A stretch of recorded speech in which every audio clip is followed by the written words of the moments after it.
But they could be raised to that level only by passing through the horrors of this world. And you couldn't pass through the horrors of the world until you actually became embedded in a garment of flesh and blood. So the sons of God fell in love with the daughters of men and came down and penetrated and annexed the brains of these garments of flesh. And their penetration and annexation of the brain animated the bodies. Then we became subject to everything subject to man. Everything that man is capable of doing, the Son of God had to experience. So as Blake said, I do not consider either the wicked or the just to be in a supreme state, but to be every one of them states of the sleep into which the soul may fall when it leaves paradise following the serpent. The symbol of wisdom, the symbol of knowledge. What knowledge? The knowledge of good and evil. So we come into this world and experience all the things that man could experience. Pardon me. Having gone through all, we come to the climax. And the climax is resurrection. And may I tell you, it's an actual, literal fact. I have experienced it. I have reached the end of the drama.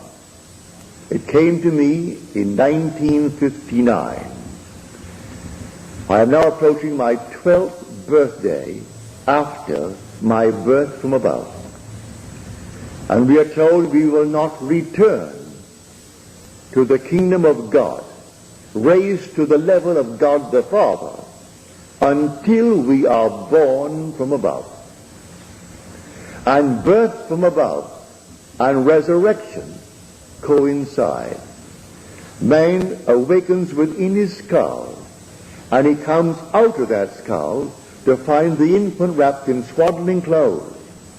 And the witnesses, the three witnesses present to the event, he is unseen by the witnesses because he is spirit.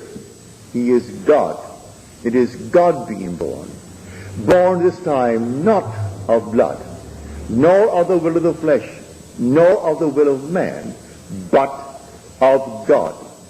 So God is giving birth to himself, raising himself to higher levels of his own being. So all the sons come down into this world. And they go back after they have completed the journey. And they can't get back until they are born from above, as told us in the 3rd chapter of John. You are master of Israel, and you do not know, unless you are born from above, you cannot enter the kingdom of God.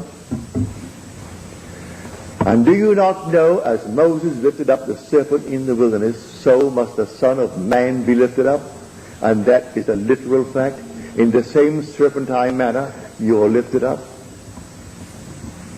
And when you take off the garment after these experiences, and they are four mighty, peculiar, supernatural experiences, after the four, you will remain, and you will tell it, until that moment in time when you depart. Not restored anymore to life, not restored. You are now in the kingdom, clothed in your garment of glory. You are sheer power, sheer wisdom, and yet all guided and motivated by love, for God is love. You do not exercise that power in any manner save motivated by love. You do not exercise your divine wisdom in any way save by love. For love embraced you before the whole thing started. There is no transforming power in death, as we call death here. None. About 15 or 20 years ago in Barbados, My wife and I, that is the little family of three, my little girl, we were there for maybe 4 or 5 months. There was a couple from Trinidad. He was a major in the British Army, but working in Trinidad in some commercial venture. And he came to Barbados with his wife for a vacation. And he was all enthused about my thoughts concerning the law of God. At the same time in the hotel was an elderly gentleman who had retired. He was a professor of chemistry at one of the great universities of England. And he came out to set up some kind of a factory with local money, but with his knowledge, making soap. For we thought if we could simply produce local soap, we could save the currency we needed so badly, that was foreign currency, especially American currency and Canadian currency. If we could only produce soap out of the materials we had locally, well then that would be perfect. So he came out to set the thing going.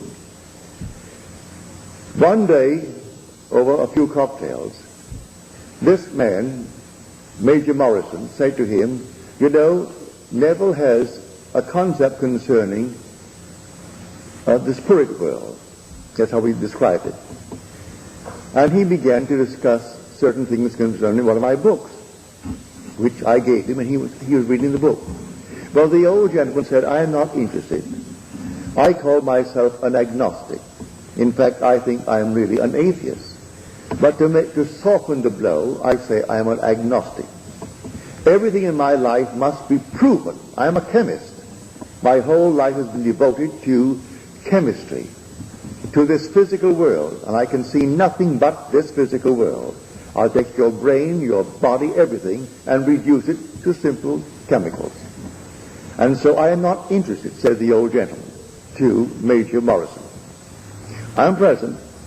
No offense, said he. I said, no, forget it.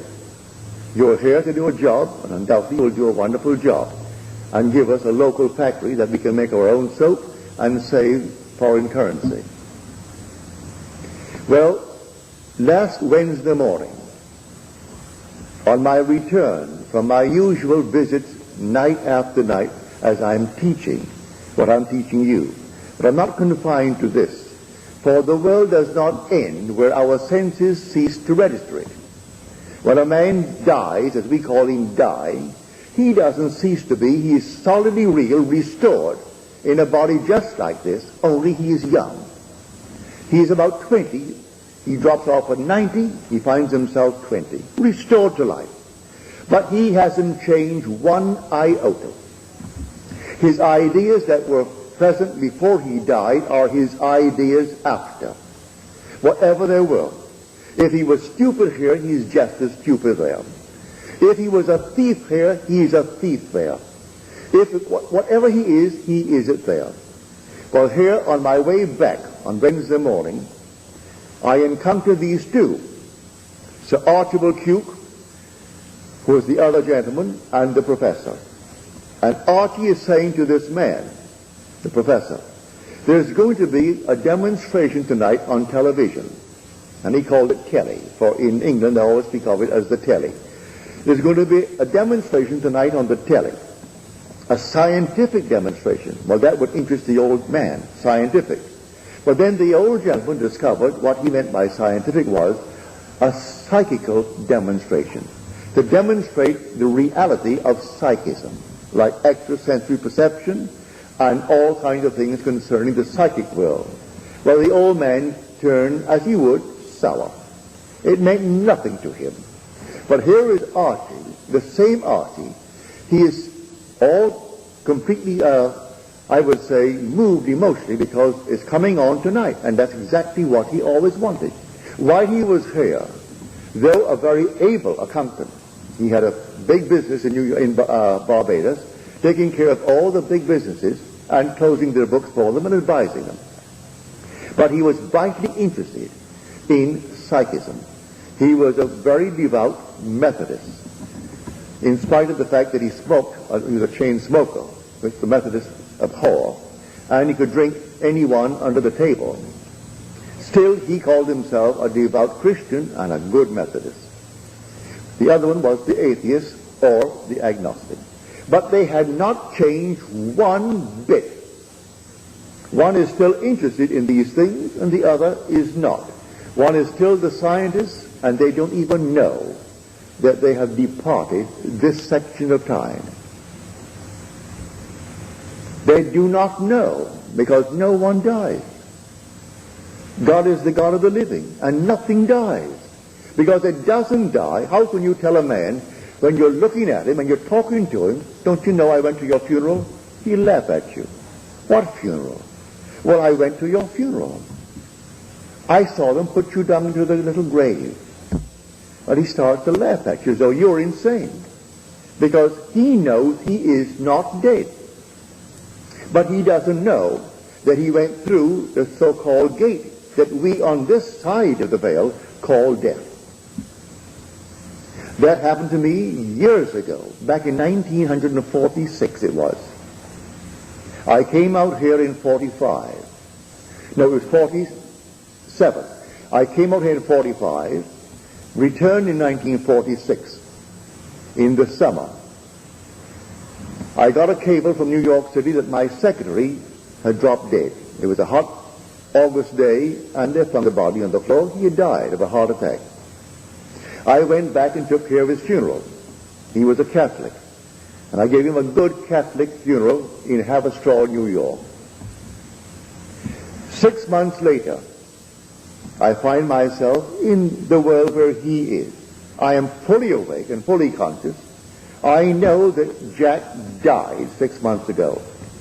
I meet my sister-in-law, who always said to me, I like you as a brother-in-law because you're very kind to my sister and to your child, which is my niece.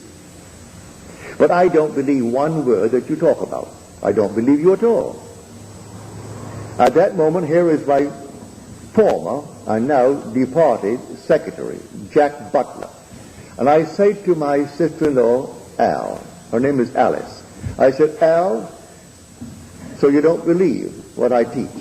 You don't believe in survival, because she always said, I'm a good Christian, but you survive only through the loins of your parents. And you perpetuate yourself in that manner. I said, how can you be a Christian and tell that?